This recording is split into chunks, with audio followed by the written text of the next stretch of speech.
I was 16, went to a party, and they were like, everybody was doing what I thought was cocaine, but it was not cocaine. It was methamphetamines, and I pretty got hooked like right off the bat. Yeah, so 16 was when I first did methamphetamines. Methamphetamines was my drug of choice. Um, I did it for about it was 93 to 2003 or 4, and 2003 my daughter was 3 years old, and I realized that I was enough was enough. Sick and tired of being sick and tired. And 2003 was the day I took my first step. And March 20th, best day of my life, I quit the methamphetamines. It was not the easiest thing. I had to change everything. My friends, because I offered, all my friends, hey, this is a cool thing, sobriety is cool, but I wasn't the type that was, you got to do this, you got to do that. It was so I had to change places I went to, because a lot of the places I went to I used. Friends I had to change because all my friends didn't want to join me, and I was cool with that. People, places, and things that I did that I would normally get high with, I just changed it all. And there was a couple jobs that I had lost along the way due to the fact of my addiction. I didn't think I had a problem, but obviously other people saw that there was a problem about it, and they let me go a couple of times. I got married to a lady that was also on methamphetamines for most of her life. Very young. I thought the relationship was cool. I thought, we'd be able to change each other.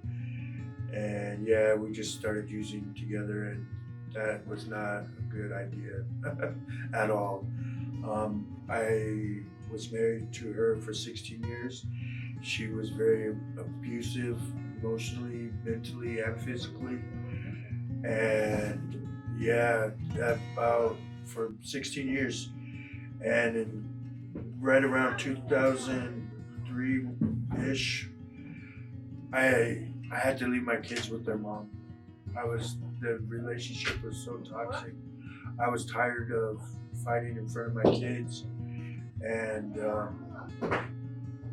I thought getting off meth was hard. But I mean, don't get me wrong. That was one of the hardest things I've ever done. But seeing my kids in the rearview mirror yelling, crying for me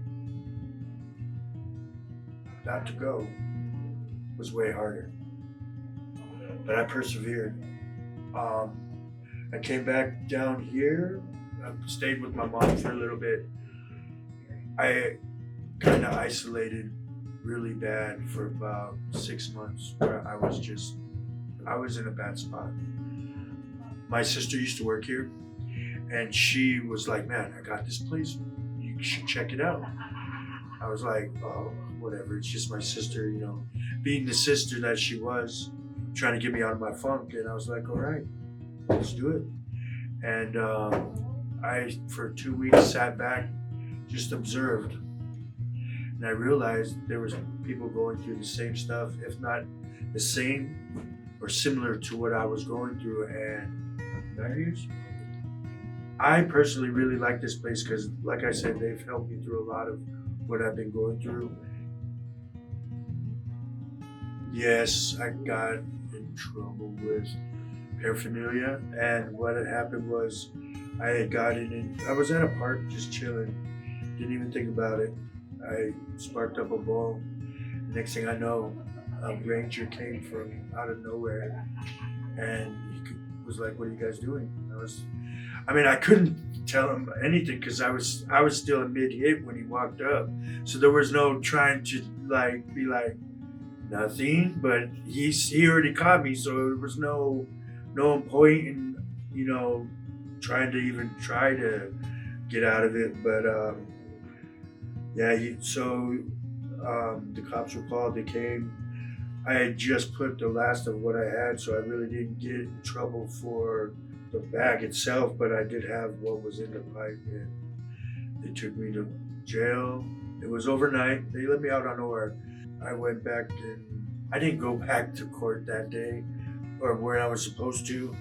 So they got me later on down the road. I got pulled over for a speeding ticket, and they were like, "Oh, you got a warrant. You coming with us?" And then I stayed the weekend, and then the following Monday went to the judge.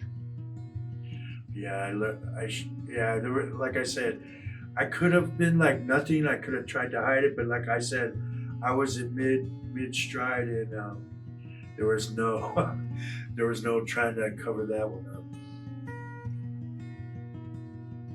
My daughter was very young, to be honest. I think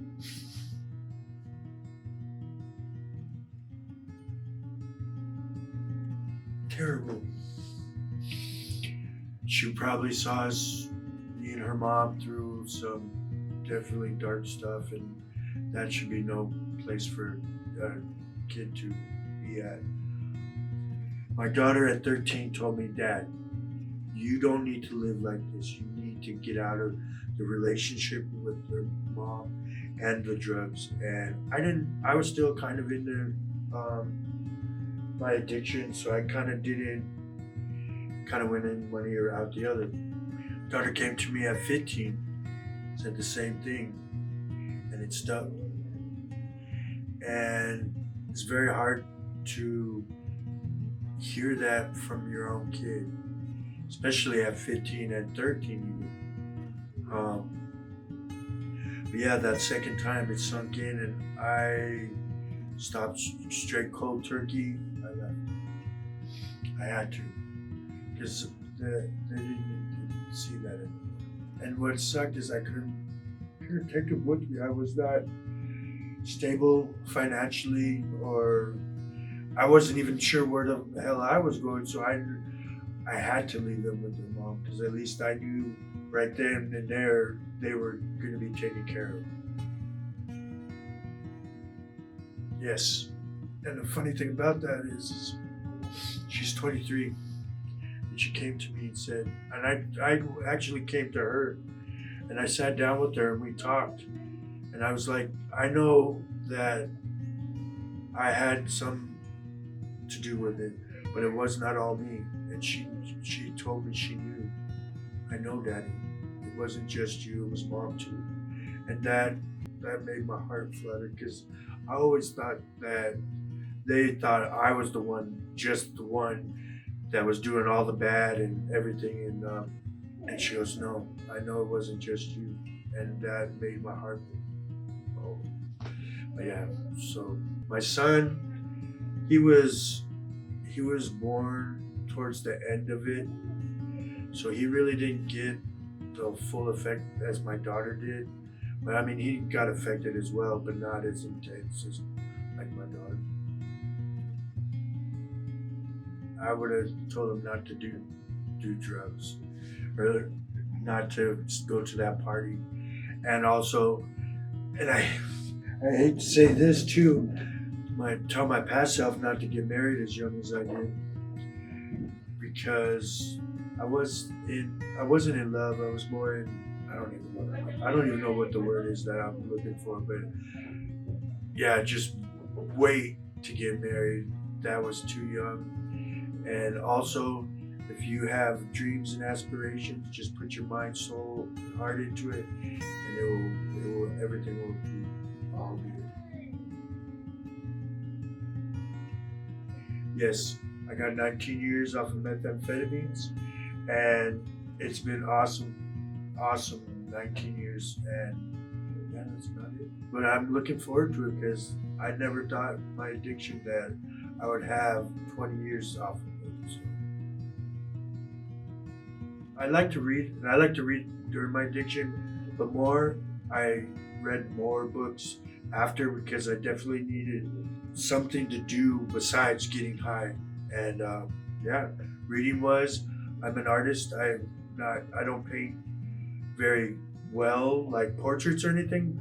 I like abstract art, and I try to go camping more, but that hasn't been as much as I want. But art, reading, I like video games. So after the addiction, I had to. I had to find something to keep me busy because if I didn't, I'd be sitting in my own head, and that's never good. And so I picked up more reading.